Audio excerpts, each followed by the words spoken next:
Okay, so now let's do the sphenoid bone. Sphenoid bone has a lot of parts to it. It's sort of this like keystone of the skull. So we have the disarticulated bone here. Then you notice that a couple of the main things to notice about it.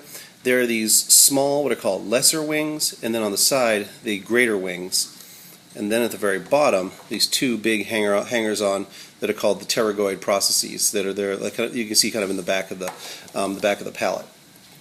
On the articulated skull, you can see the lesser wing up here, and then the greater wing bumps up with the frontal bone as well as the temporal bone, and the actual mostly it's those two. And the back part of the body of the sphenoid is going to articulate with the occipital bone. Okay.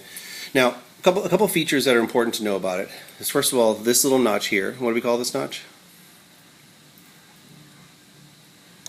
Like this little space here. The Turcica, right. So that's the sella turcica. That's where the hypophysis of the pituitary glands go. All right, I'll hold this so I can point out some foramina. Okay. Now, the sphenoid has a few important foramina, one of which is these guys right up the top, just underneath the lesser wing. Those are the optic canals. Okay.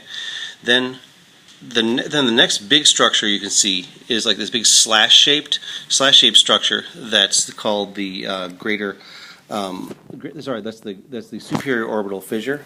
If I look on the orbit anteriorly, it's that upper part of the space in the orbits, big slash shape there. And here you can also see the light going through the orbital canal too. Sorry, the optic canal. There are a few other foramina to point out here. The first one is round. It's called the foramen rotundum.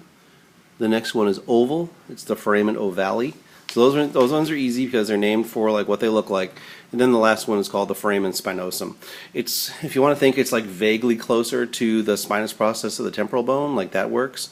But half the time I just think it's the other one, right? So the big canals then are going to be the optic canals, the superior orbital fissure, the foramen rotundum, foramen ovale, and then the foramen spinosum.